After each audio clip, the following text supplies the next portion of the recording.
pro-government people and those who believe in natural rights, as Jefferson had written in the Constitution, prevailed. And the Constitution was enacted only because the Bill of Rights was promised to be added, which it was 3 years later. And so, our right to think as we wish, to speak as we think, to say what we speak, our right to worship or not to worship, our right to associate or not to associate, our right to protect ourselves.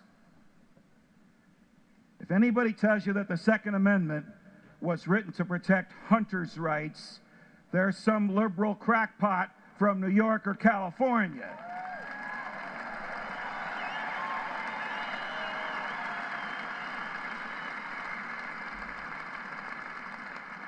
The Second Amendment was written to allow you to protect yourself when the police can't or won't.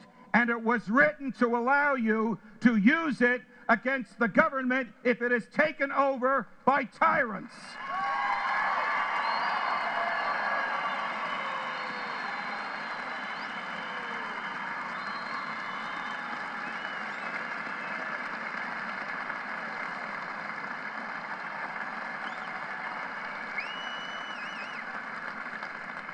All of these rights were written down. It's impossible to write down all of the rights, so they wrote down the Ninth Amendment.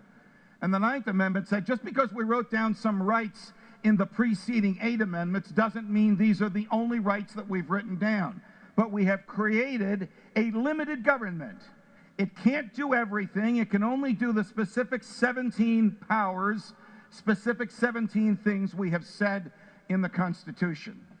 One of my favorite amendments, if you have to pick one, is the 4th. Because the 4th Amendment stands for the greatest right there is after the right to life, and that is the right to be left alone.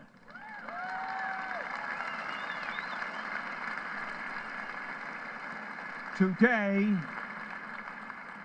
we call this the right to privacy. It guarantees that there are areas of human activity immune from intrusion by the government. And that immunity is as natural to us as our thoughts and our words and our expressions, and the government is obliged under the Constitution to respect that immunity itself and to protect us when someone else tries to interfere with it. Now, all of these things sounded wonderful in the Bill of Rights, and they sound nice as I articulate them to you today. Unfortunately, we have a sordid history of the violation of these rights. Think about it. In the second presidency, that's John Adams, the second president of the United States, the country enacted the Alien and Sedition Acts. The Alien and Sedition Acts were written out of fear of the French. Oh, how the times have changed. The French Revolution was going on in France.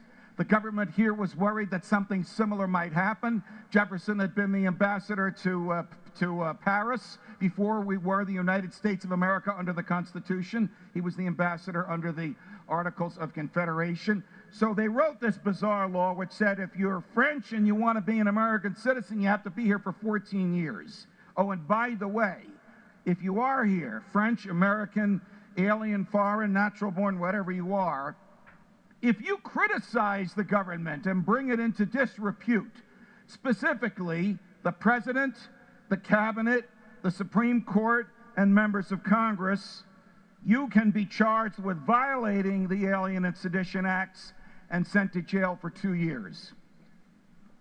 How could the same generation, in some instances the very same human beings who wrote, "Congress shall make no law abridging the freedom of speech," words that all of you can recite, the opening lines of the First Amendment, how could the same human beings who wrote that also write a law which says you can go to jail if you criticize us? By the way, did you note who was missing from that list of those that you can't criticize?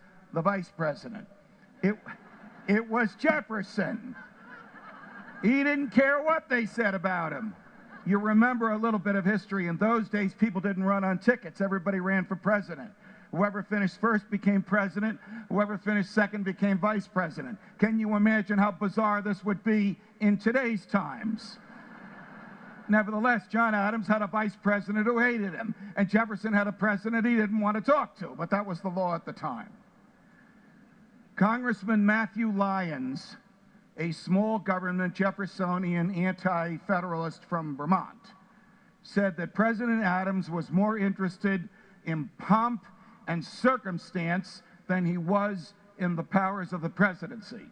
Now, all right, Adams went along with that.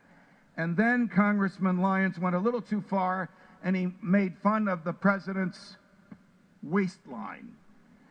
And he referred to the President of the United States as his rotundity. And for that, Congressman Lyons was indicted, tried, and convicted of violating the Alien and Sedition Acts because he brought the presidency into disrepute by mocking his waistline. Now, if you're from Boston or New Jersey or Chicago or New Orleans, you'll appreciate the second part of this story. Congressman Adams' jail term began 2 months before Election Day. So he ran for re-election to the Congress from his jail cell in Massachusetts. And he won. He was re-elected. Look, we can kid around about the anomalies in history, about how a country that complained about a king suppressing speech acquired power and itself suppressed speech. Over 25 people spent a total of over 50 years, if you add up all their jail times together, in federal jails during the presidency of John Adams because of their speech. What about the First Amendment? It's pretty clear. The Congress overlooked it, and the courts overlooked it.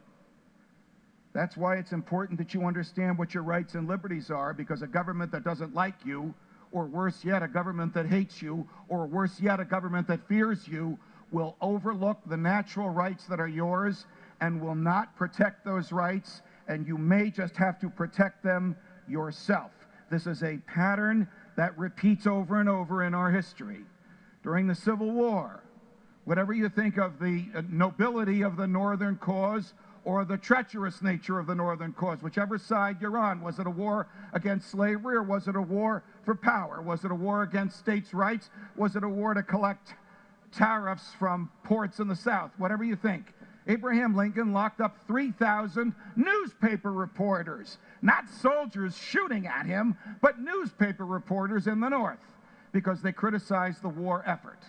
And he argued that they were too dangerous to be set free, too dangerous to talk to lawyers, too dangerous to be brought before juries. Does any of this sound familiar? During World War I, the Congress enacted the Espionage Act.